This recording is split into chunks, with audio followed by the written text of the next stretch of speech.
Meeting, Town Board of Battle Mountain and Austin. Good morning, Board Art. of You with County us? Highway Commissioners, Okay, I'm with you. July 25th, 2019.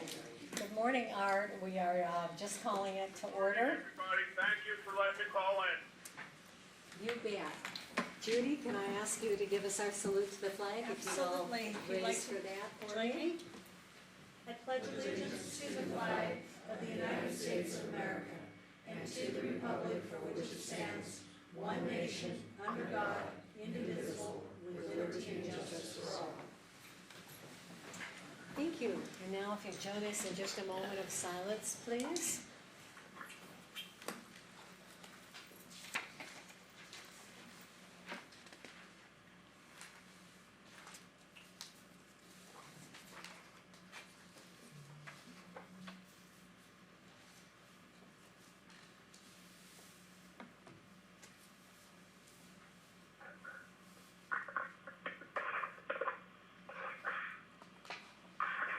Thank you all so much. Lander County Commissioners may break for lunch from 12 o'clock to 1:15. Any agenda item may be taken out of order, may be combined for consideration by the public body, and items may be pulled or removed from the agenda at any time. Art, do you have your phone on mute? I'm texting him right now, Commissioner. No? Okay, would you do that for us, please? We're picking up, I can't hear you, Patrick. okay, Brian. I just texted him. That was the buzz. To mute his phone. We are now moving to our commissioners' reports on meetings, conferences, and seminars attended. And Ms. Allen, we'll start with you, please. I have nothing to report. Oh, okay. Me either. Well, so we all want to hear about Hawaii, Right. right? Yeah, yeah, I'm sure you hear about Maui now. That was unofficial, okay. Nothing to Brian? report, Patrick. Nothing? Oh, okay. Well, I have a couple things I'd like to share with you all. July 12th and 15th, Clark County hosted our National Association of Counties annual meeting. And it was a wonderful meeting and exposition. It was fabulous. It was nice to have it close. We had over 3,000 attendees. And of course, the main mission that NACO works under is to preserve local decision-making, protecting counties from unfunded mandates and local preemption, and to strengthen the federal, state, local partnerships. So we had some national people there too, and it was all excellent. I'm not gonna bore you with 4 days of what I did, because it was workshop. The rest was just commuting from one end of the hotels to the other. But it was all excellent, and I brought some things back for Keith, and we'll be putting things on the agenda as it goes on. But one thing that was interesting in the exposition that I just wanted to share that I thought was a little bit unusual, and that was the Association of American Railroads.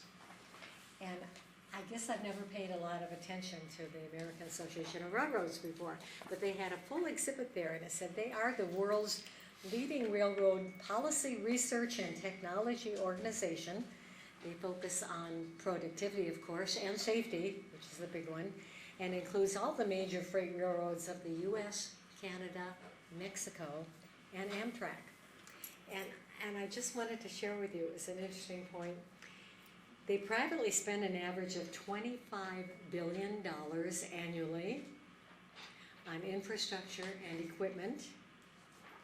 And the US freight railroads can, on an average, move 1 ton of freight, more than 470 miles per gallon of fuel.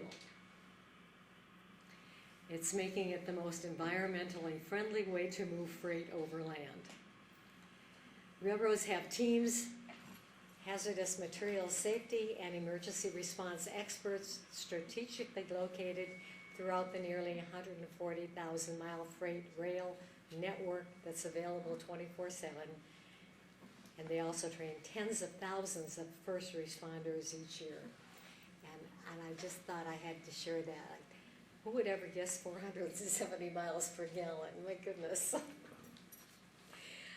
Anyway, that was all excellent. Like I said, we will be sharing a lot with you as that goes on.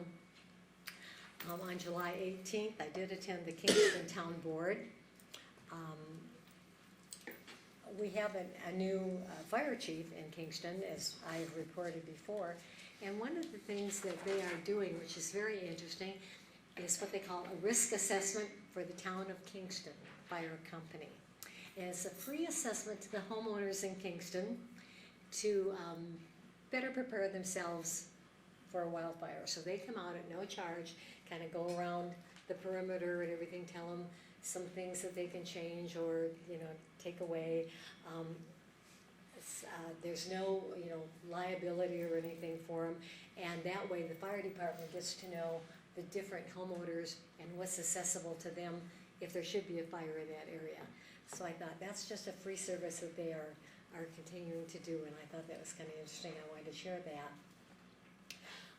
They did receive, Kingston Town did receive a deficiency notice from the State of Nevada Bureau of Safe Drinking Water, and it was because they had no backup generator. Now, the generator, I understand, is like $60,000 or something like that. Never had one before, never checked, didn't know they had to have a backup. It's like, wow, something just to sit there. And so my question was, if they needed a generator, do we have any extra that could be their backup? Not that size unless maybe the sheriff's department, your old one, I don't know. And whether Did you they'd even replace allow that as a backup, saying, we're only an hour and a half away. I mean, I don't know, but it's something we Okay. need to look into and see if there's any way we can assist on that. And of course, coming up is their big fundraiser, which is August 3rd at the park. Yesterday, I did have an NNRDA, the Regional Development Authority meeting. However, we didn't have a quorum, and we do need to try and get some policies approved that will come in for all the different membership to be looking at, but I still don't have that. That's for our DA, who has to review that when I get in, but we didn't have a quorum, so it wasn't approved. Okay, thank you, and that's all I have. So moving on, staff reports, and we'll call on our county manager. Just as an FYI, Art did just text me and he was having a hard time, so he's off the call. So, he's not there. He couldn't hear well enough? Yeah, he couldn't hear, so he got off the call. We need to table item number 6 until the next meeting, please.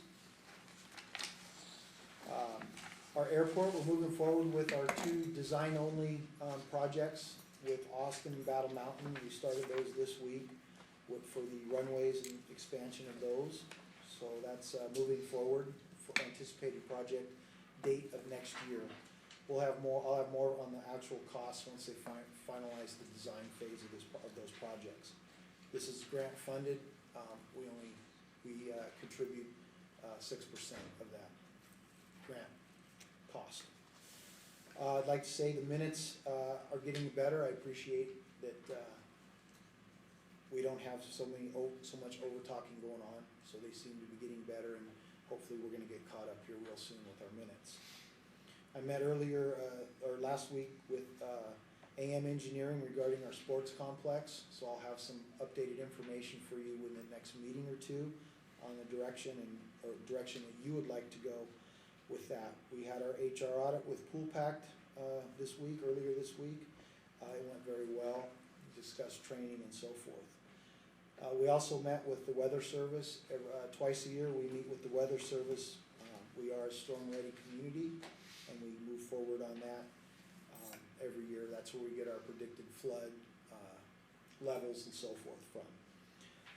Other than that, that's it. Thank you.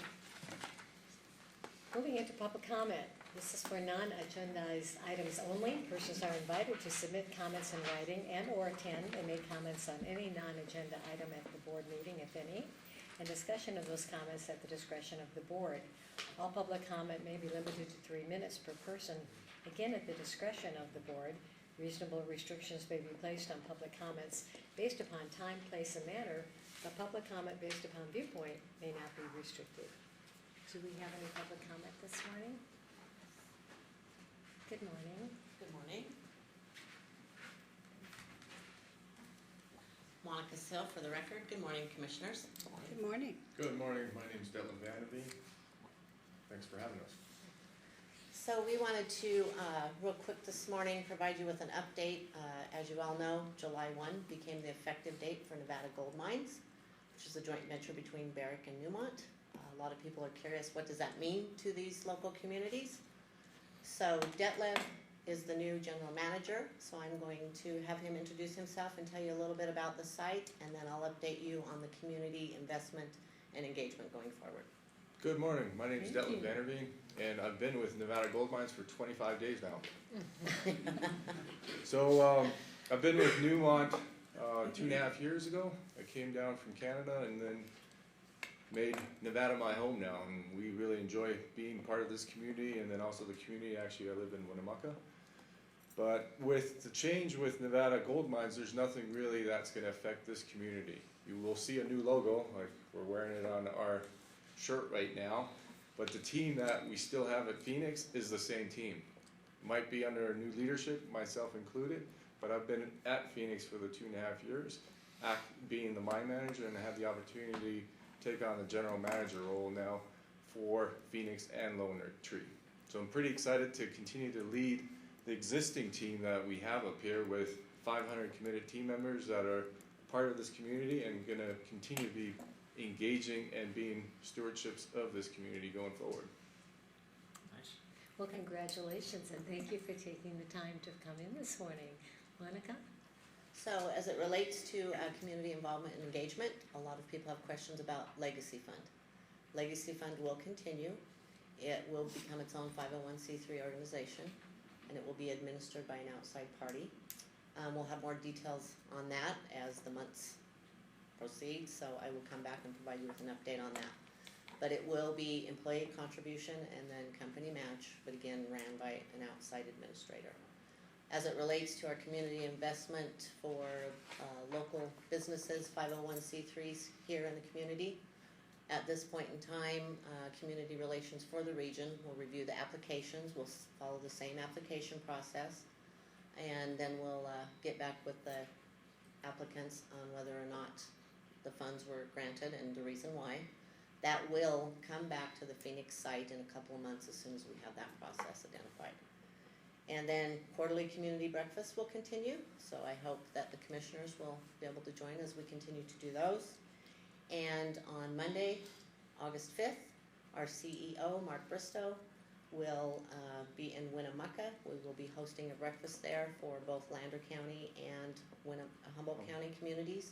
So I will be sending out invites later today to some of you in the county government and then some of the business owners. So we hope that you can attend that as well. Thank you. Thank you. Well, we appreciate you thinking about us and coming in so timely to keep us informed. Thank And you. again, our congratulations, we're excited about it. Any other public comment? We move to the consent agenda. All matters listed under the consent agenda are considered routine and may be acted upon by the Board of County Commissioners with one action without extensive discussion. Any member of the board or any citizen may request an item be taken from the consent agenda, discussed and acted upon separately during the meeting.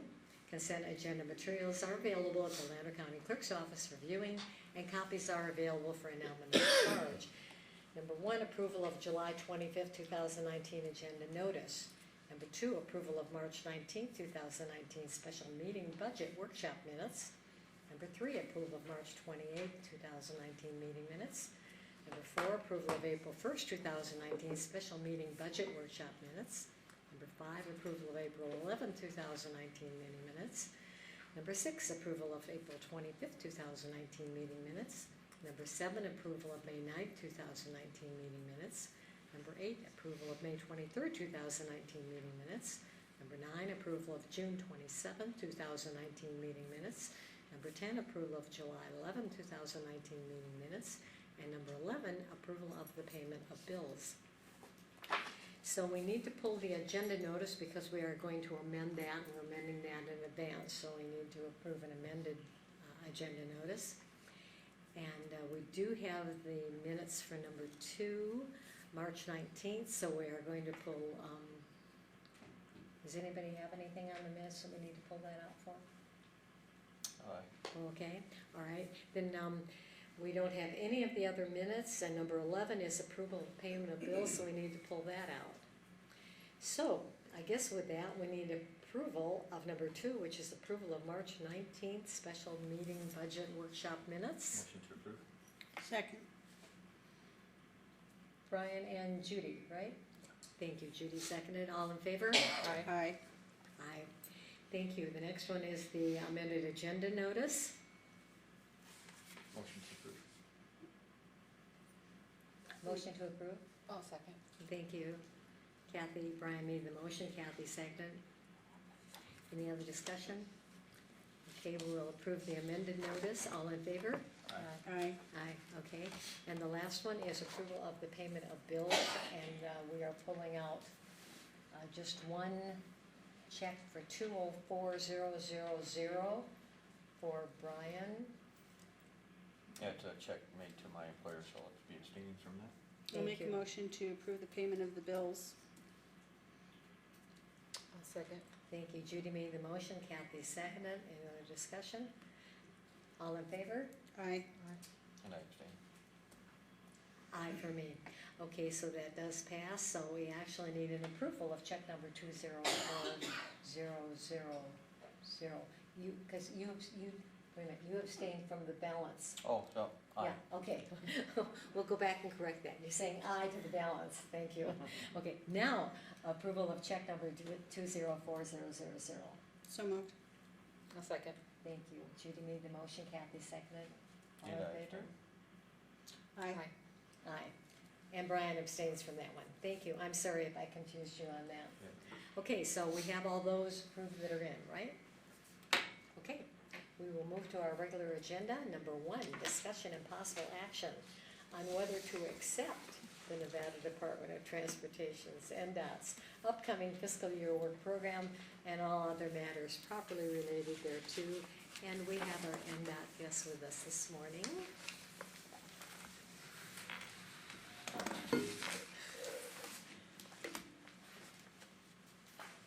You got up early to be here, huh? Sure did. Drove in this morning? Flew in. Good morning. Morning. Christina Swallow, Director of NDOT, for the record. So, thank you so much for having us. I was looking at Liam wondering where was he going, and he's going to the computer, so that makes sense. So, thank you so much for having us here today. This is one of our stops as we go to all of our rural counties and talk about your priorities and our process and plans for what we've been doing and what we are doing in the future. I have with me a few members of our team. A couple from headquarters, Lee and Murph, are with us here today, and then the rest are all from District 3. We have Boyd, he drove in from Elko. I'm sure you've dealt with Boyd, and Dave Schwartz, he's so Boyd's our District 3 engineer. Dave is our Assistant District Engineer in Winnemucca and covers, of course, Battle Mountain and Lambert County. We also have some of our maintenance crews with us, Murray and Curtis from Winnemucca, and John locally here in Battle Mountain. So good to have them here, and it's great to be here because I got to meet most of them for the first time today, so that's good. So speaking of that, and meeting people for the first time, as you know, I'm new. And so we have new leadership in the state, and then of course within NDOT, I got appointed back in February, late January, early February, and have been running ever since. I say it's a marathon, but I'm having to sprint it, and so that's kind of crazy. But I'm doing everything I can to come up to speed, including adjusting our team as we've had some retirements and some people move on to better opportunities, unfortunately. But that creates opportunities. So you'll see on our org chart, Cole Mortensen recently took one of our deputy director positions. Tracy Larkin, she's been with us for some time, and she's still responsible for operations and maintenance and the districts. And then we have a vacant deputy that we're working on filling right now. Some of our assistant Deputies are also vacant, again, due to retirements and promotions. So we're working on filling those, but the faces that you're seeing are going to stay the same. The ones that are sitting here in the room are sticking with us. So your communication will continue to be consistent. And of course, if you need anything, you can always reach out to Lee, Murph, or myself. So, all right, first up is a little bit of a celebration. This year we are, surprise! This year we are recognizing, as we're out and about, recognizing our transportation champions that we have throughout the state. And Patsy, we wanted to recognize you because you have worked with us for so many years and really helped advance the transportation network and help us identify the needs in Lander County. So we wanted to recognize you. And I have a really cool coin. If you wouldn't mind coming down, we could take a picture and I can give you the coin. Are you gonna be a few minutes? Can we do that right afterwards? We can do it Okay. afterwards. Yes. All right, so congratulations. Congratulations, Patsy. Thank you. You'll have to show the rest of the commissioners the coin because it's kind of cool. So, all right, moving on. We've been talking about a little bit about how much we contribute, how much each of the counties contribute into the pot, how much we as drivers contribute into the pot on an annual basis. And you can see on here that if you're an average driver and you drive 20,000 miles per year, which actually I think depends where you are in the state. In some areas it might be less, some areas it might be more. But if you're driving roughly 20,000 miles per year and you have an average efficiency vehicle, you're going to be contributing roughly $400 a year to gas tax. And that's a combination of the state tax, the county tax, and the federal tax. And so in Lander County, that equates to about $1.6 million annually that Lander County is contributing to the state and federal gas and county gas tax in order to help maintain and deliver our roadway projects. On the other end of that, the way we spend our money is, of course, we have to maintain all of our roads across the state. So we have been investing in Lander County just over $6 million on average over the last 5 years. And you can see in that chart that it goes up and down from year to year. Some years is more, some years it's less. And but overall, Lander County is getting an investment of roughly $6 million per year over a 5-year basis. So not doing so bad. All right, that brings us right up to our Lander County priorities. So this list here is based off of what you've told us in the past, the conversations you've had with Lee and Murph about areas that are priorities, and it can change. These are the ones that you've identified in the past that are your top priorities, but we can have a conversation about that and adjust those. In some cases, when we've been visiting, some of the counties have told us, oh, we've done that already, so that's no longer a priority, and so we've adjusted. And that'll be one of the items that we'll be looking for an action at the end of the presentation, is for you to identify what those exact priorities are. And I know that Lee was just having conversations with the county manager in the last couple of days and putting some things on here, letting us know the areas that might be. So there's even some new on here from the last time that we talked, because he was helping out and saying these are issues that we need to talk about. So that's that. And we can come back to that when we're done and do that, or we can do it now. It's up to you. Let's do it now. Okay. Yeah, while we're in there, because there is one, and that's the I-80, constructing the pedestrian bridge across Highway 80. And that totally came out of our budget, so that's a pretty well dead deal. We can take that off. Okay, so that one, take that off. Okay. Right. All right. Did you have some others, Keith? Did you have some? Did you identify? Yeah, the 305 backup at Maverick at the diesel pumps. Lee and I spoke of that yesterday, so that was a concern. They get backed up there quite a bit while they're waiting to fill up at the pumps. And so we've added, and I should point out that the top two, the ones that are in yellow, are the ones that you've indicated are your top two priorities. Beyond that, all of them, there's no ranking to the ones below that. And by telling us what your top two priorities are, those are the ones that if we have opportunity, if we have capacity, we will try to address those. The truck fueling lines, we actually drove by that this morning and have some thoughts. We might be able to work with you and work with the Maverick Station on how they might be able to change their operations. That might help alleviate some of that. But again, so the identifying your two priorities is the key on here. Well, when I look at the priorities, I'm going, that's gonna take some time and some money. But when I look at these and I go, there is one that we asked for from the Austin Airport Board, and I see that's at the end because we just recently have asked for that. But it's been, what, almost a year? And that's a very small thing to do, to put up a couple signs for us. So I really hope you up that priority because it's a very simple thing to do. And although it wouldn't take all the time and money that our top priorities were, I don't want you to skip those little things. We would like one, right? Anybody there from Austin, Michelle?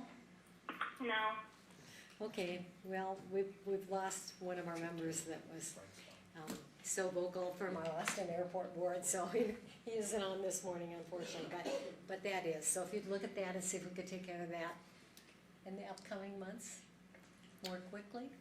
If I could address that, I think the issue is we follow MUTCD standards for signage. And the question is gonna be, can we put Austin on the airport sign, or does the sign just say airport?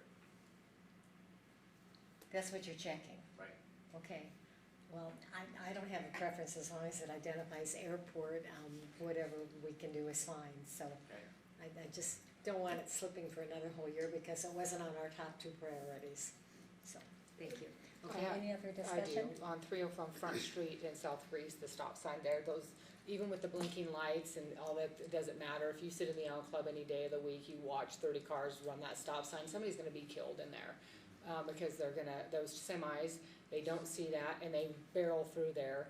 And eventually, someone's going to be killed because they're gonna be T-boned, because on South 3, somebody's going to be going through it after they've stopped, and the Front Street person's running those stop signs, and they're gonna be T-boned and kill someone.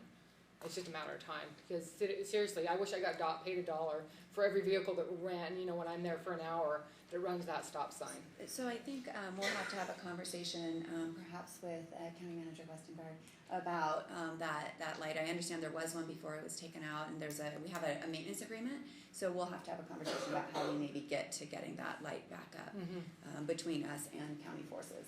So. One of the things I'd like to add to that, and I know it was discussed or mentioned earlier, and I honestly haven't come from the east-west into town, so I may have missed them, but I think that there should be signs coming off the 233 exit on Front Street in towards town, heading west to that Reese Front Street intersection is, kind of warning signs to prepare people that there is a stop sign. Stop ahead. We've got speed limit signs, of course, but nobody pays attention to those. But if there were actual signs, it may help a little bit, that stop ahead, stop 1,000 feet, something like that. Anything else on it? Okay, thank you. Please, go ahead. And at the end, we'll do, if you want, we would like if we could take a motion just to confirm your top 2 priorities on the list. Or we can do it now.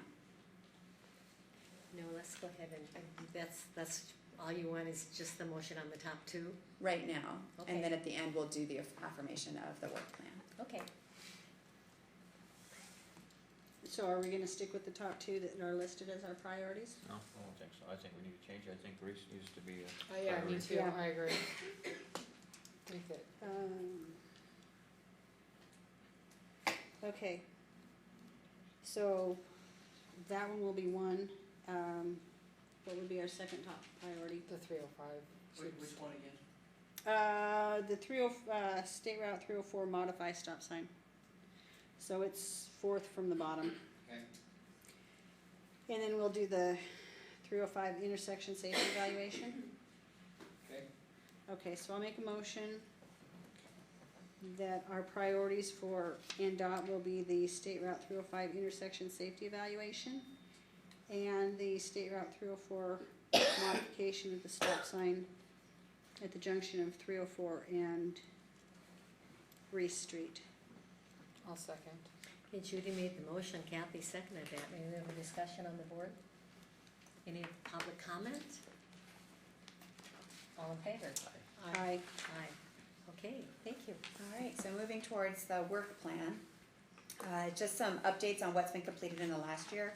We completed the chip seal on State Route 2, actually, chip seals on 305, and one sidewalk construction on State Route 304, which we drove by this morning on our way in. So those are 3 projects that we've done in the last year. And as we move forward to what we're looking at for the 2020 work program, we again have 3 projects. US 50, reconstruct the roadway in Austin, is the first of those 3 projects. It's a $6 million project. Landscape aesthetics and stormwater erosion control project along I-80, and then a 10-mile chip seal along State Route 305 are all scheduled on our work program for 2020. So those projects are moving ahead, and we're working on getting those out.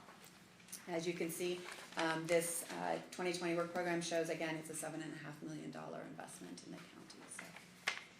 One of the key things on the Highway 50 for us is the share the road signs. And I know the rest is all important. There's only so much you can do, and that's great, and you do that.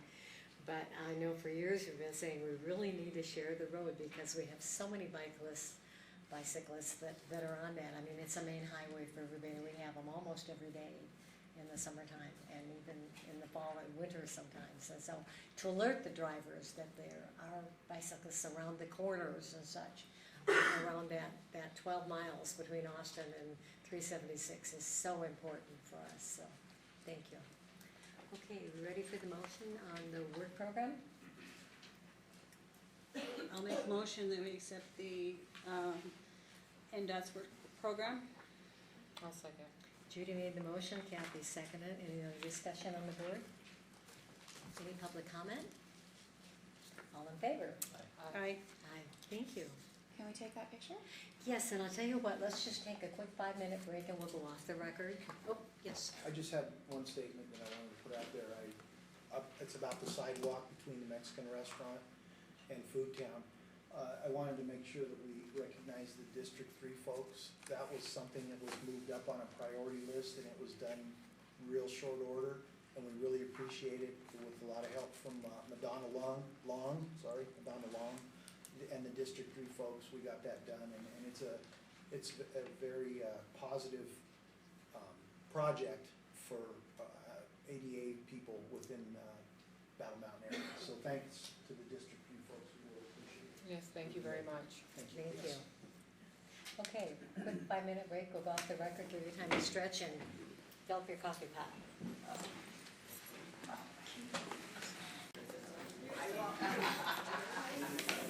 Thank you. We're going to call our session back to order.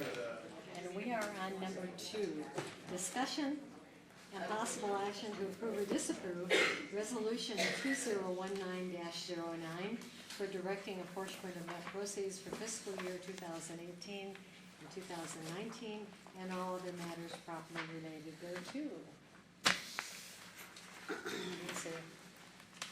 These are long ones, but these are our requirements, so this is how we do this. I will make a motion to approve resolution number 201909 of the Board of Lander County Commissioners, a resolution directing appointment of net proceeds received in the month of June 2019. Whereas on June 26, 2019, the Lander County Treasurer received $389,969.16 in net proceeds. Whereas it is the desire of the Lander County Board of Commissioners to appropriate the net proceeds as follows. Mandated commission fees, general fund 3%, the amount of $11,699.07, Fund 001-000-31345. Assessor tech fees 2%, the amount of $7,799.38, Fund 300-000-32223. China Springs $355.05, Fund 001-000-31340. State medical indigent amount of $8,019.27, Fund 004-000-31340. State indigent NACO, the amount of $1,836.47, Fund 004-000-31341. Capital acquisition, the amount of $3,672.95. Fund 031-000-31340. Landfill, $6,121.58. Fund 011-000-31340. Hospital, the amount $59,422.79. Fund 060-000-31340. School district, the amount of $87,232.52. Fund 070-000-31340. Discretionary building and equipment, $100,000 to Fund 029-000-31340. CCC Fund, $103,810.06 to Fund 055-000-31340 for a total of $389,969.16. Whereas the Lander County Board of Commissioners desires to use discretionary net proceeds to fund Buildings and Equipment Fund 29 and Infrastructure Projects Fund 55. Be it further resolved that the fiscal officer and the treasurer are directed to distribute the payment for net proceeds according to the schedule, passed and adopted this 25th day of July 2019, and authorize the chairman to sign. I'll second. Thank you, Judy. We always appreciate you handling those long ones for us.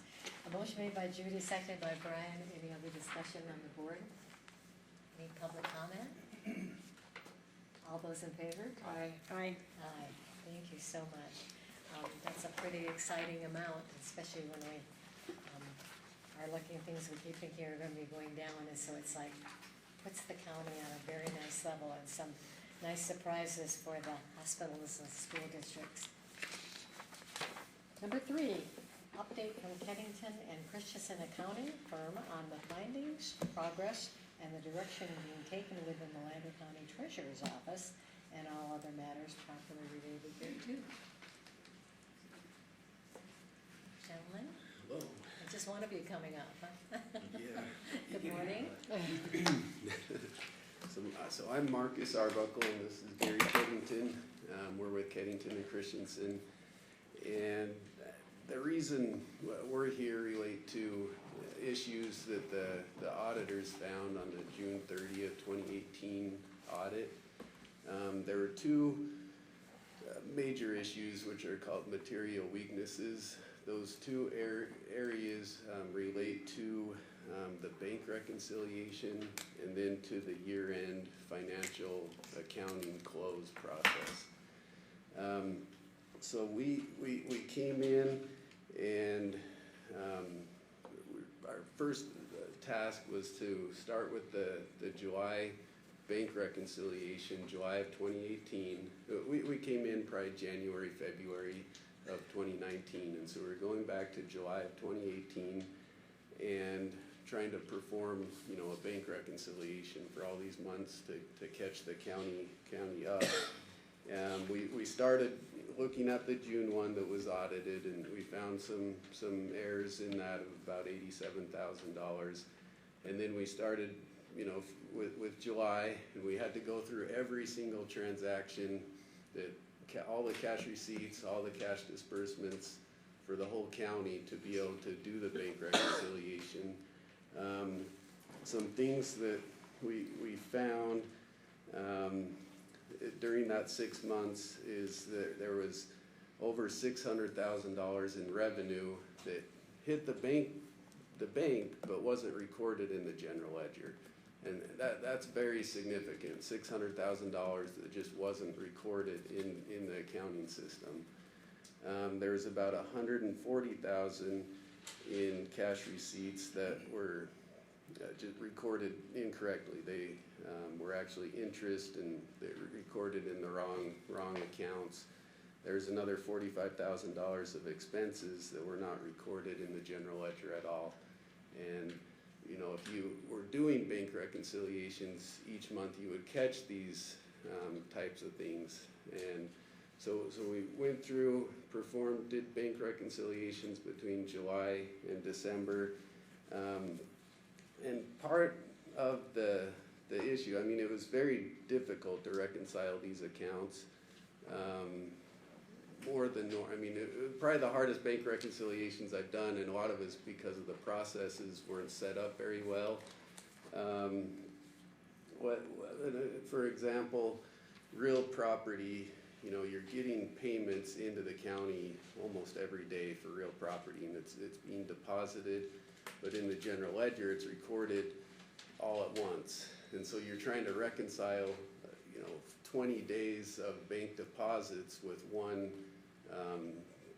entry into the general ledger, and they don't match up each month. And so, we're trying to help change processes to do daily deposits, to record things daily, and just to simplify the bank reconciliation process.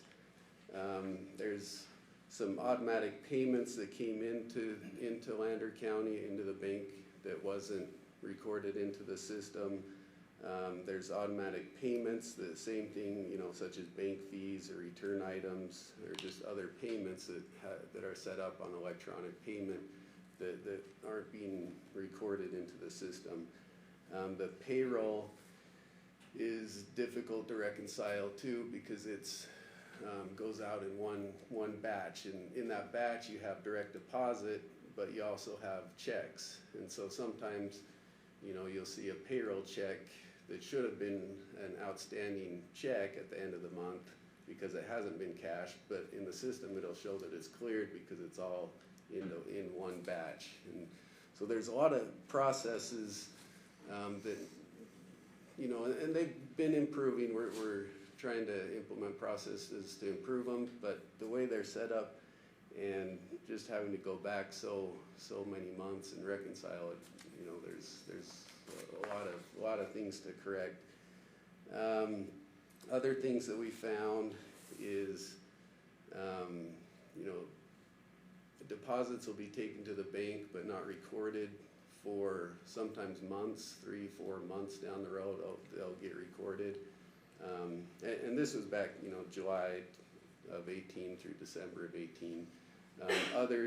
Other times it's the opposite. We'll find they're recorded in the books, but then not deposited for 2 and 3 weeks. And so it's like, you just got to get better processes to every day record what you get and take what you get to the bank every day. And so it was very obvious that, no bank reconciliation had been done with the amount of errors and the significance of the errors. And it was important. I mean, it's very important to do a bank rec. That's one of the most important controls an accounting department can have, is to have a bank reconciliation done. But it was critical because the accounting system changed in January, and so we wanted to make sure that the end of the year, December, numbers were accurate and there was bank recs, and so we could enter accurate numbers into the new accounting system. And so going forward from that, we worked with the county to make sure that the ending balances from the old accounting system got entered correctly into the new accounting system. We helped set up the bank reconciliation module in the new system, and so now bank reconciliations can be done right in the accounting system. With the old system, it didn't have the capability to do a bank rec in the system, and so to do one, you would have to do it in a spreadsheet or some other way, just without the system. And so we've got it set up that now bank reconciliations can be done in the new, it's called Tyler, it's a Tyler system. And then kind of the next phase is we started doing the bank reconciliations in January of 19 through June.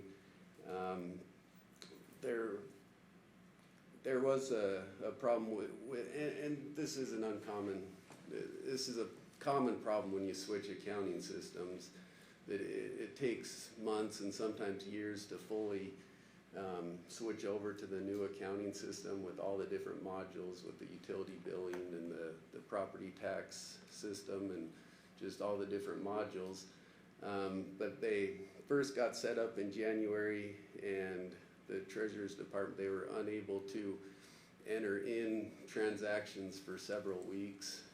So they were way behind, and that wasn't their fault. It was the system, the Tyler system wasn't completely functional at that point, and so they were behind on that and had to get caught up and get all those cash receipts into the system. And so the next part is we started going in January and doing actual bank reconciliations in the system. Each month got a little bit easier. I mean, there's still processes that need to be changed. We've reconciled up through June. I mean, we're almost done with June, so we're almost caught up on all the bank reconciliations. I mean, we're up through May, but June's really close to being done. In June, the Treasurer's Department, they put together a reconciliation of the property tax, and so that was the first month that we could get the property tax cash receipts to reconcile with what was deposited 100% right on. And so things are improving. We're seeing significant improvements in the processes, and the bank reconciliations are becoming easier. I mean, there's still improvement that needs to be made. I mean, there's still, in the 6 months, we found deposits that weren't being deposited as soon as they should have, or recorded as soon as they should have, but there were so many issues with the Tyler system and just getting these processes up and going. And so things are looking better. They're gone to the Tyler system for utility billing, and that has made things a little easier on the bank reconciliation side, that things are tying out. Here, I believe in the next 2 or 3 months, we'll start sending the property tax billings and using the Tyler system for the property taxes. And so we'll see how that works, and how that goes. Because we've worked with several governmental entities that have switched over to a new system, and it does take time. There's a lot of work to it, and it can take a year or even more to get fully into that new system where everything's working how it should. Other areas, so the bank reconciliation was the big thing that the auditors pointed out. The second one that I mentioned was the financial close and reporting process, that they had to make several significant journal entries to get the books correct. We've also been looking into that, and we've found accounts payable in at least 5 funds that were incorrect. There were some old balances in accrued liability accounts that shouldn't have been there. There was a debt that was paid off quite a while ago that was still on the books. There's a lot of call them debit balances in revenue accounts, and credit balances in expense accounts that really shouldn't be there. I mean, when you record revenue, it goes in as a credit, and you don't pay things out of a revenue account. Same thing with an expense account. You put expenses there, and you don't cut checks out of expense accounts. I mean, occasionally there are reasons to do it, but it's pretty rare. It would have to be a straight refund, like if the county overpaid someone, then they could put that amount back to it. Areas where we found that happening is on lease arrangements, where the county would lease something to another entity, and the county would pay the utilities for that building, but then the person that was leasing it would also pay for pay the county back for the utilities, that was going against the expense account, where you can't do that. If the entity's paying for the utility, you have to code that to a revenue account. If the county pays for that utility payment, it has to go out of the expense account. So you can't mix the revenues and expense accounts. And so we've gone through, a lot of these issues with staff, and they're making adjustments to processes, and things are improving. Kind of our next step is, to continue helping with these bank reconciliations and with the year-end close. Year-end ended June 30th.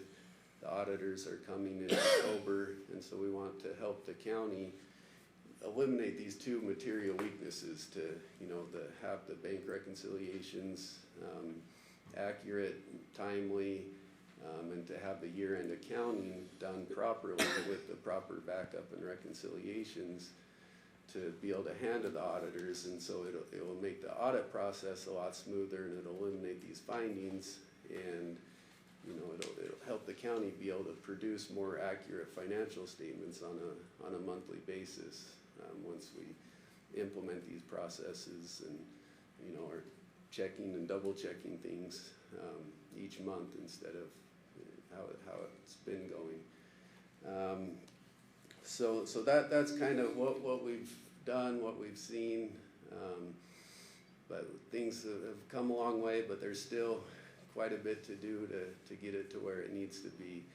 And this, we've helped probably 12 or 15 other governmental entities with this type of thing that will come in at year end and help them with their accounting. So it's not an uncommon thing that will come in and help entities get ready for their audit and help them through the audit process. But are there any questions? I have lots of things to say. Okay. Imagine that. The majority of this issue came under one person working for the county, because I want to make sure that the public does not believe that this has been something that's been going on forever, because this is not how it was. It started with a specific person who was working in there, in his short term in there. The majority of all of this is his responsibility and by his error. So I want it to be transparent that this was not our treasurer, treasurer's, was not happening prior to this specific person working in there, and that he owns the responsibility for these errors. And if I'm correct in saying this, the over $600,000 of revenue was all interest, correct? That wasn't, and at the very beginning, the revenue that wasn't recorded, that was interest? No, it wasn't all interest. No, there's all over the place. So, because I thought when we had met before that you said there was a huge amount of that was interest. Yeah, So, we've been recording the interest. We're still, for year end, June 30, still we're working on allocating that interest correctly, Okay. but it has been recorded. But yeah, it's all kinds of cash receipts that Okay. we're recording. all right, well, so- like I said, I just want to make sure the public knows that this wasn't something, all of these errors were not going on for a long time, and we just didn't know about it because we've had auditors that have come in and have been looking at our books. It was mainly under one specific person that these errors occurred, so. Right. And I'd like to say thank you for your diligence in correcting it. And I shared the same thing with Kathy when I looked over it. I just like the level of ineptitude that was allowed Yeah, in no. that period of time. Was Right. complete disservice to taxpayers.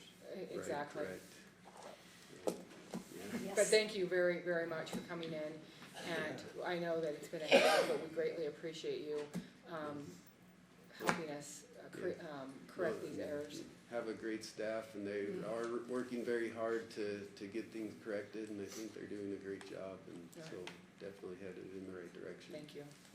And thank you to the treasurer's office for all their hard work and long hours of trying to get this mess fixed. We are indeed so appreciative that we're finally coming into where we've got a handle on everything and you know where we're going. So all the hard work is certainly appreciated by the board. But along with that, on the comment, I also want to say, that the buck stops here. And we had a different commission, and that commission appointed that treasurer. It was not an elected position from the county. So with that, and I know we tried to rein in on a lot of things, and the reconciliation, we said we simply will not stand for, but yet we were fed like the mushrooms in the dark, and we're not aware that all these things were happening. So with that, I guess I'm terribly disappointed that it did not come before us sooner. We knew there was a problem, and this commission knew there was a problem. We have 2 new commissioners now, so I'm saying commission as a whole, not as our 2 new folks here.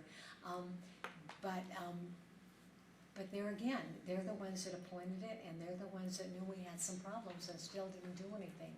So I can't blame it all on just whatever happened. It is our responsibility, and I hope we've learned it's an awful lesson, but the bottom line is we didn't lose the money, we actually found it and we're okay, so everything's all right, and that's the good news, and now we go on, but I want you to know how important it was that all of you stay on this, because we'll have new commissioners again, and you folks are in your first year, and you gotta rein it in, and hopefully our employees will do the same thing, that they will come tell us if there is a real problem and what's going on. So with that, we again are appreciative and certainly saddened by your news, but the outcome is good, and we'll go into the future with all good things for Lander County. So thank you so much for taking your time to come and give us our report today too. Yeah, thank you. Keith has- Keith has- Yes, I Keith. just wanted to be sure that in our discussion the other day, Commissioner Rancho, about the refund revenue account, did you get a good understanding of that, or would you like to?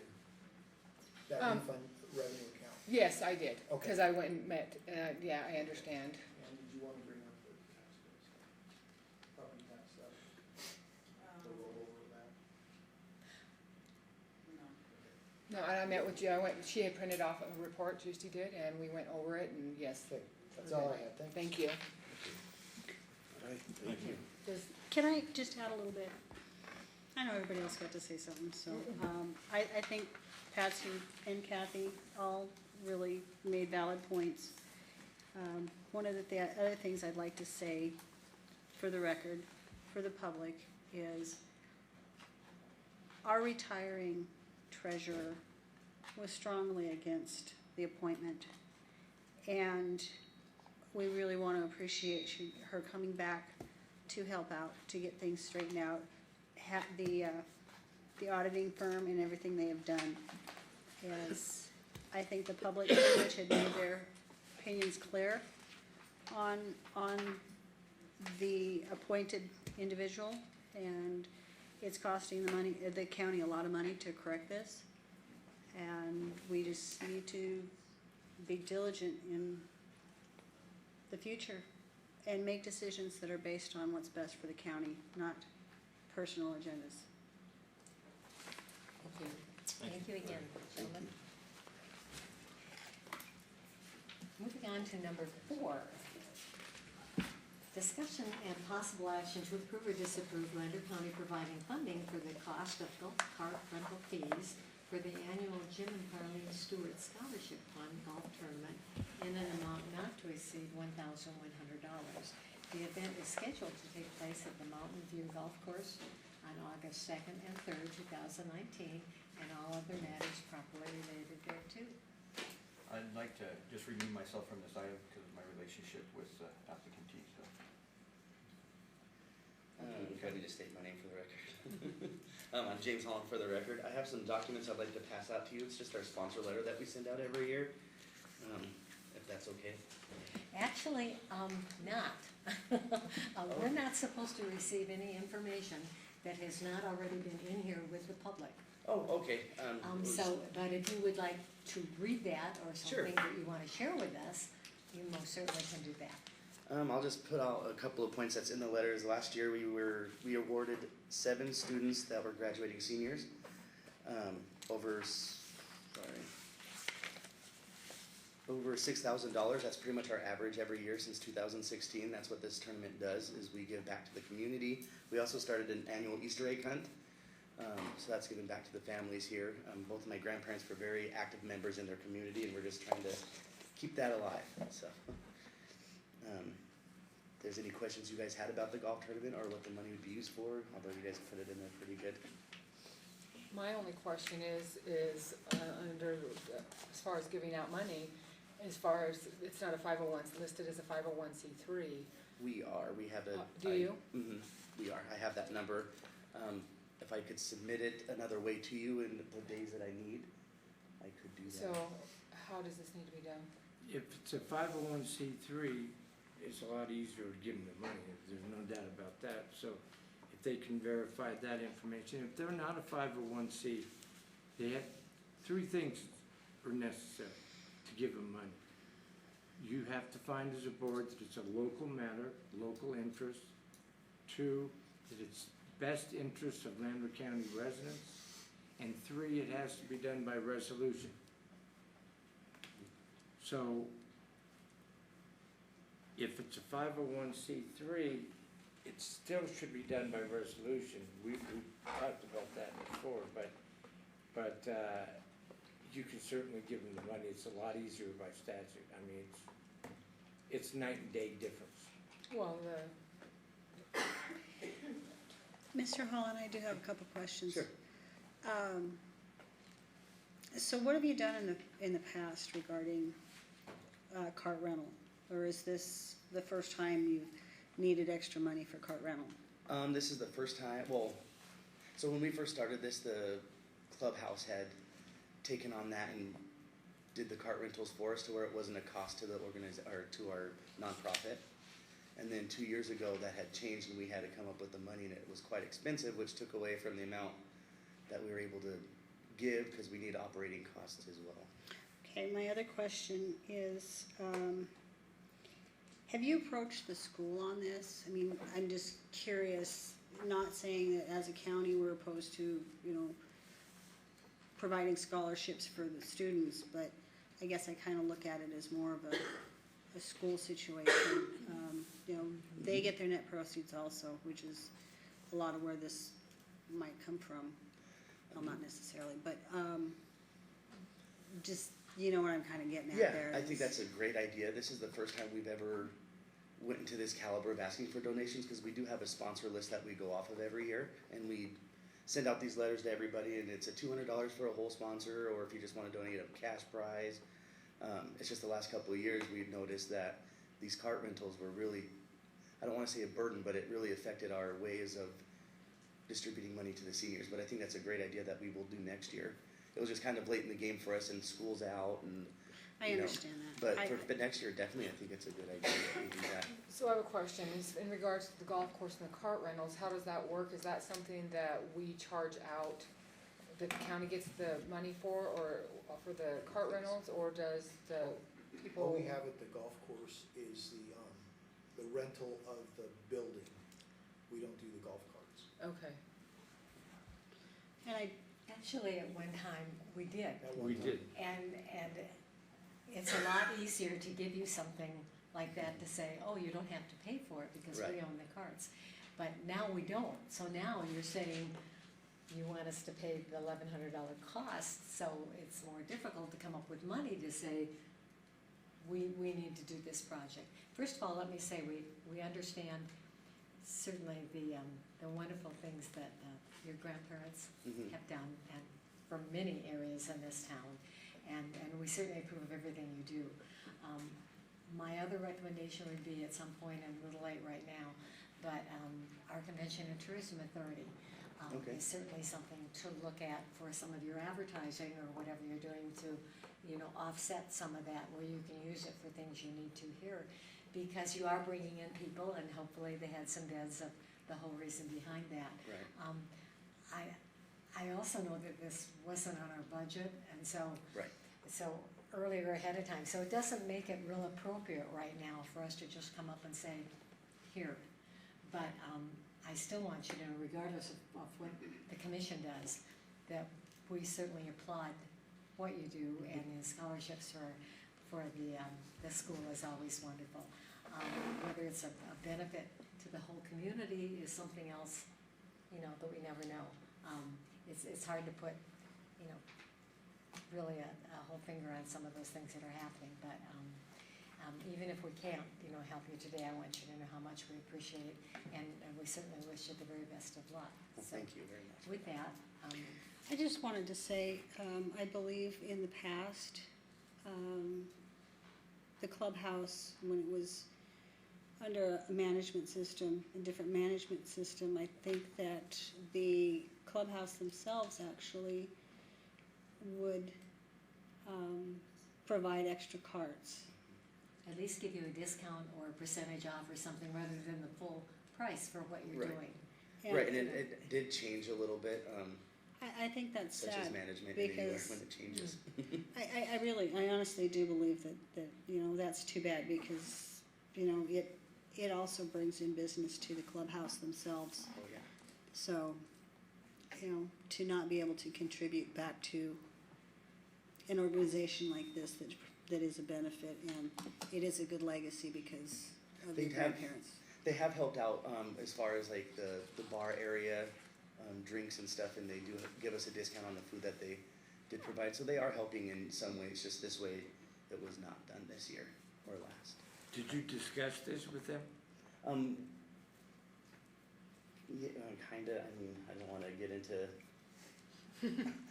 I don't wanna stack something before, so I would like to abstain from. Well, you our either comment on broached that. the subject with them or you didn't. I mean, Yes. they're suggesting Right, that there's other ways to do it, and we just wanna know if you went in that direction. we have one in that direction, Okay. Okay, sorry. that's all right. I honestly, for several reasons, can't approve this, because timing is Right. like Patsy stated, you know, if this was brought before us sooner, possibly a grant situation, although because of your grandparents and this mission and the scholarship fund, I definitely applaud it and support that.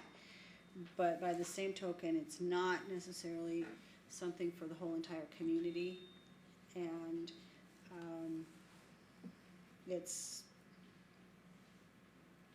I just believe that there would be better avenues. Okay, And and I that's respect that just, fully. I'm stating that for the board as well, and I apologize for that. It was just a shot. Yeah, if I- You gotta know, try. Yeah, you absolutely have to try, and like I said, maybe next year we can try working more with the golf course, and if you put in a grant ahead of time, a little bit, ahead of time, we can work something out, but, like, I have to agree in the best interest of the community and Right. that, I'm sorry for that, No, it's- but I would have to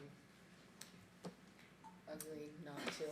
And we wish you all kinds of success. Well, thank you. It is going to be successful because I did get a couple of good hints from you guys of what I can do, so that definitely helps because we didn't really think about that kind of stuff. We just said, oh, let's go try to ask these guys. So I thank you guys very much for your time. Thank you. Well, Thank good you. luck.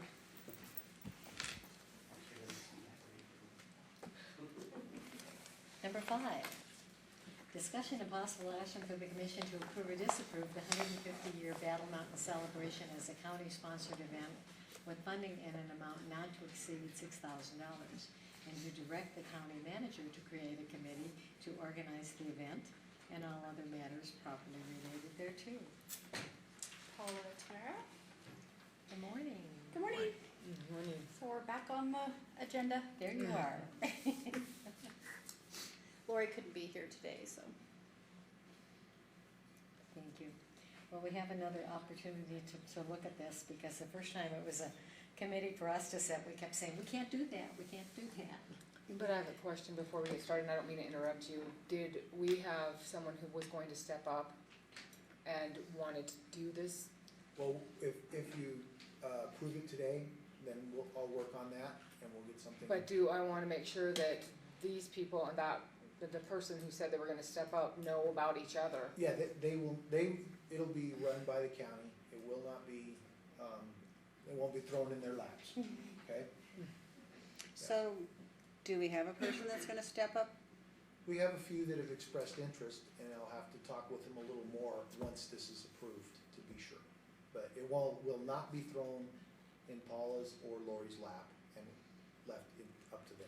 So I'm kind of confused, if we have someone within the county who's willing to step up to do it, why are we doing it through this process? I can answer that. Okay, please do. It comes down to, is it going to be something handled by the county? If it's handled by the county, if you decide, we as the county are gonna take this on, you don't have to worry about a committee, you don't have to worry about the dollar amount. Just say, we're gonna do it as a county. And then the county, then Keith would get it and go with it. If you decided it's not going to be a county function, this could be done by outside committee or whomever, then you talk about, you can think about, you can discuss if you wanna give them any money or whatever. But if it's a county function, this request is a hybrid request. They're requesting the county to take it over, but they want it treated like a non-county function. So that's not how we do things. If it's a county function, the county decides how they would do it. Okay, Paul. I mean, that's the bottom line. What, explain to me. We don't want it treated as an outside function. We would like the county to create the committee, and Lori and I, as residents of Battle Mountain, would like to be part of it. So we didn't want to run the whole thing, and we're willing, we were here just to tell you that we are willing to help out with the event. Okay, because that's what I thought. I didn't think that they wanted really, other than to help out on the peripheral part of it. So I think if the county's going to do it, then she didn't need to have it on the agenda because it doesn't have anything to do with her or Lori. It's on the agenda for the commission to decide if you want me to handle the event and to move forward with it. Okay. And then to provide Okay. the funding. That's it. So All right. that's where this is at, and I apologize. Because It's a little that's confusing. confusing, because for her to have to speak up on it, because she's really not, she's just willing to help, she's Yeah. not No, taking we've over had, Paula and I have had the discussion. Okay, It had to come from somewhere. The request had to come from somewhere. oh, I see, That the county take it oh, on. okay, I see, all right, I understand. I guess the whole thing is, here we are, 150 years old for Battle Mountain. I wish we'd have thought of this earlier. We could have done it for the 4th of July and combined everything that the county does and spends all this money on. Well, I I know did you mention did. it I know in you- December and January. She did, she was in here and it was brought, I know you don't wanna let it all go. I mean, 150 years is a very, very special event. So the question is, if the county does not do it, is there anybody else in Battle Mountain that will? And so if we don't, then nothing gets done. And I mean, would the museum do some evening of celebration or something? I mean, I don't wanna let the whole 150 years go without somebody saying, hip hip hooray. I mean, I mean, we have to do something, but whether we're gonna do it to the tune of an additional $6,000 and have the county take it on is the question. and the bigger issue is if you have the museum do it, then you have two people who do all of the work. There's no, it's really very, very hard to get, there's usually in the town, in here, in Battle Mountain, when people do stuff, it's two people and their families who do the majority of the work, because it's very hard to get anybody to help do anything and get on these committees. So I think that to put it on the back of the museum isn't, they just brought it saying, hello, remember, it's gonna be the 150th. You guys, you know, we as a county might wanna do something. And so I think that's kind of where when they brought it to begin with, that's how, you know, they kicked it through the doors, just reminding you that this is what's going on if you guys want to do something with it, because that's a huge responsibility and burden for two people and their families to have to try to put together. I'm still curious, I mean, you can tell me departments who within the county is willing to work on this? I have people that have expressed interest, but I wanna make sure they're going to be interested before I start spitting things out, after you approve it. So we can make a motion to approve on the contingency that we have people that are willing to step up and help. Yeah, and Well, I just wanna Yeah. reconfirm with them, that's all, before I start throwing names or departments around. And one of the other issues I have is that, with Lori and Paula's involvement, you know, as much as they would like to be involved, to have an outside voice from the community, that does things like this on a normal basis, that, you have a committee, you have, employees within the county that are working on it. But if they're willing, I would also like them to be as much involved to help from the citizen's standpoint. Because I've seen things like this happen, and it basically gets turned into, you know, a county employee that runs wild with it. So I would like an agreeable effort to work together on this. Brian, did you make a motion? No. Oh, okay, because the way you worded it, I wasn't real sure. We're ready for a motion. I'll make If a it motion. wasn't on, okay. I'm gonna go ahead and open it up for public comment. We would like any input from you folks out there. Hello, Felicia Ochoa with the Battle Mountain Chamber of Commerce, and I spoke with Paula briefly about this as well. And we are heavily and highly offering myself to, and my board as well, to be heavily involved in this. We did do an installment dinner a couple months prior to this where we did a really nice elegant dinner, but it didn't go to the gravity of what Paula's wanting to do, which does make sense because it is 150, and as you said, it is a very important event. But from the chamber's point of view, we would heavily be involved in anything that you need for us to coordinate as well. And another difficult point, like I said, is the fact that it is Lander County, and you are celebrating Battle Mountain. And Austin celebrated their 150th anniversary, and we did it all through the chamber and through the community and everything. I guess it's kind of hard. We don't have any other towns, of course, so we're just the two basically. But otherwise, you'd be saying, gee, if we had 20 towns, wouldn't they all be doing it themselves? Would the county be doing each one? So that makes it a little hard to really separate for me. Well, and I think that if Austin would have come forward and asked at that point for help from the county, it would have been no different than what we're discussing now. But you guys organize it the way that you guys decided to organize it, and I think that we'd probably have the same discussion if they would have came forward and asked for funds as well. So I can make a motion contingent on the person from the county being willing to take this project on, that, let me look, that we grant the, I'd say $5,000, and direct the county manager to create the committee and organize the event for the 150. I'll second that motion. Okay, let me clarify this then, because I'm confused when you're saying, if the county's taking it on, we're talking staff. But you're saying you want a staff person that will say, I'm happy to do that, not directed to do that. Yes, yes, That's what you're saying. exactly, yes. Okay, Exactly. So we want to clarify that they're actually volunteering even though they're staff. Nobody's We'd been- like nobody's their been- buy-in. Nobody has been directed to do this. It's Right. all been on a voluntary basis, in discussion, where people have approached me. Okay, we want their buy-in rather than saying, your staff handles Yeah, this." no, it's on Okay. a volunteer basis. Got it, okay, that's what I thought you were saying. Okay, the motion made by Kathy, seconded by Brian, any other discussion? I would just like to ask that we get updates regarding progress on this. How often? Once a month?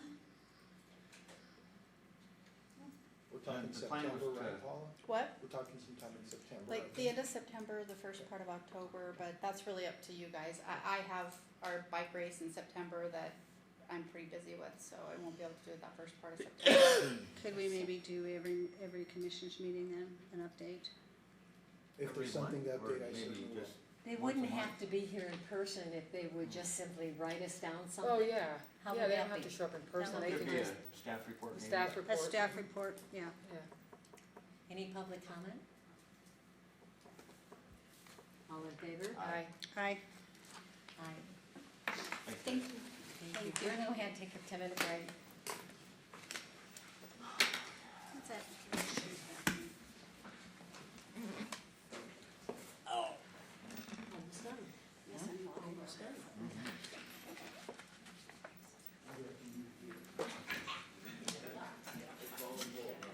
So are you sleeping better? Huh? Are you sleeping better?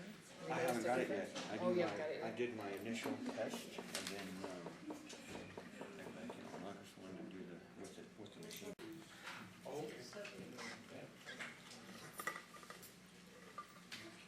Well, we are on number 7, update from Kim Holland of LP Insurance Services regarding Anthem Blue Cross Blue Shield Insurance and all other matters properly related thereto. Thank you for waiting, Tim. Hello, Tim Holland with LP Insurance. We are finishing up the Anthem enrollment right now. Last meeting is going to be today at 1 p.m. over the Sheriff's Office for the voluntary buy-up of life insurance. So you are all welcome to go over there. You have not been seen yet on this. If you'd like to buy up any life insurance, we're going to be there at 1 p.m. I did want to say that Liz has been an absolute trooper on this. Everything, we've had to move very quickly on a lot of things as far as compiling censuses and getting forms done. I think I wanted to say she has been fantastic.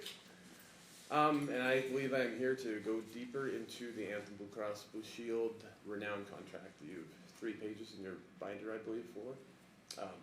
Would you like me to start going, or did you have some questions first? So, my understanding is for the St. Mary's is not in as far, are you able to utilize St. Mary's, or do you have to go to Renown? No, Renown, effective at the end of this month, effective July 31st, is no longer going to be contracted with Anthem Blue Cross Blue Shield. They will have every other hospital network in the state of Nevada, but Renown, they haven't agreed to a contract as of yet. Okay, all right, I got it back. How's Okay. that gonna affect like pre-existing people that, have pre-existing conditions that have been dealing with a certain doctor for such a amount of time and now no longer? They were sent a letter that they can apply, if they're getting their care through a Renown-owned physician, then they can apply for a continuance of coverage to that, and it was a one-on-one basis. If they have cancer treatment, things like that, yes, they were sent a letter and they can continue that coverage, and they'll determine whether it's gonna be covered in network or out of network. So Tim, why is this coming about? Is this, what Anthem and Renown's been taking Anthem forever, and all of a sudden they're just they're fighting over Money. So, Okay. Yeah, it's all gonna come down to reimbursement. When this first was mentioned to us, it was July 25th, and we really thought, or excuse me, June 25th, and we really thought they were playing nicely at that time. Now the longer it's taken, they've kind of dug their heels in a little bit more and more and more. Everybody agrees that they need each other. We believe there'll be a contract very soon. The question is, will they get Renown wants a last second, July 31st, let's sign here. I believe that Anthem is gonna hold off a little bit longer, because Renown thinks that, each one thinks that they need one more than the other. And I can tell you, Anthem's kind of look at it as we're about 14.5% of your budget. We pay about $10 million a month in claims. And let's see how long you can live without that. Where Renown side is, we're the trauma center, we're the main guys, and your Anthem people are gonna complain so much that they don't have us, that you're gonna have to come to us. So the closest facility that is actually impacted here is the Renown Urgent Care in Fernley. But we will have the Renown Urgent Care in Fallon as well.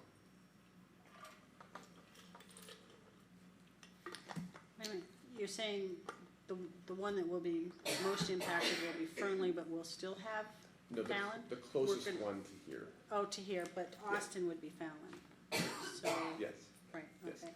They'll still be seen for any emergent situation. They're the Northern Nevada Trauma Center, so anything emergent, if you're there in an ambulance or driven there or in a helicopter, you'll be seen as in-network for any emergency.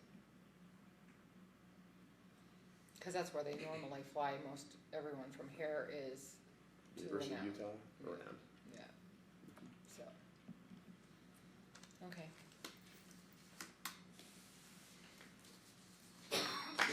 What's the worst case scenario? They decide that they can live without each other. And then, that was one of the reasons, the coverage with Anthem, because they covered so much, that was one of the decisions to go with them, is, Absolutely. But St. Mary's is equally, I mean, like I said, if you go to, Renown by emergency, they're still in network. Correct. Which most of the people from here that happen to be flown out go by ambulance or, so that's not a problem. But there's still, you still have St. Mary's, which is still a fabulous hospital as well that's covered, so. Northern Medical Center? Yeah, so, I mean, it's not like there's not another hospital in Reno, so.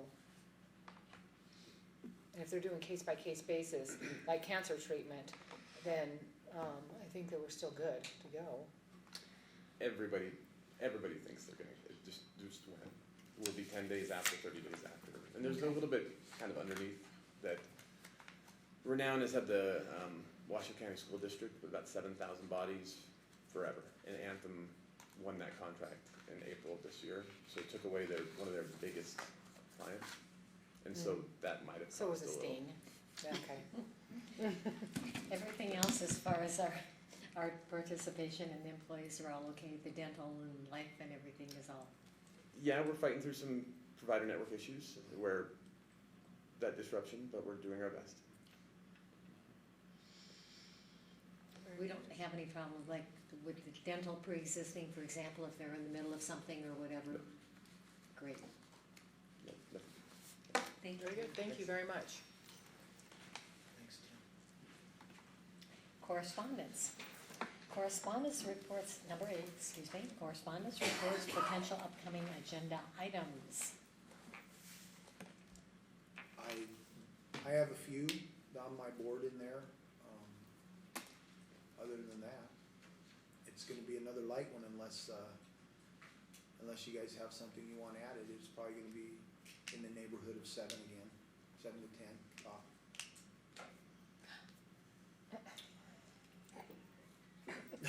What were you?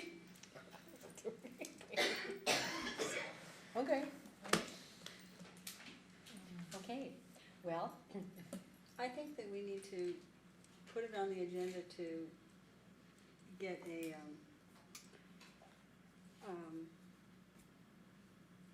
something to help Brian out because we can't recognize him.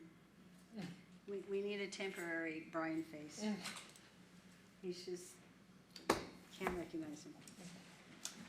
okay, well, of course, one of the things that I did bring up is, our NACO annual meeting is, on the same day as our commission day. And so we need to look at perhaps changing some of our days on that. And while we're at it, I thought we might as well do the rest of the year and do November and December too. And that way we can all make plans and the staff can make plans. That is, Yeah, we we're discussed doing our that, yes, commission that is meetings. And along those lines, with that, is for the holidays off for the swimming pool, please? okay.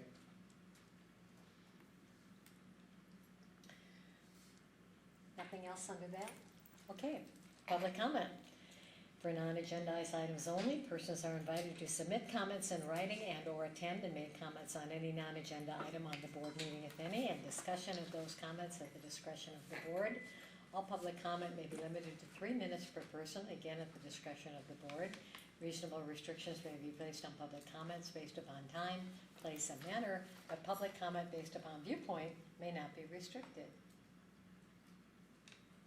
No public comment? Hearing none. To adjourn. I'll second. Oh, wait. I do need to do the update on some litigation stuff. Yes, I think so, okay. yeah. There's a litigation meeting directly after our meeting here. Move to the second and we adjourn. All in favor? Aye. Aye. Goodbye, Austin.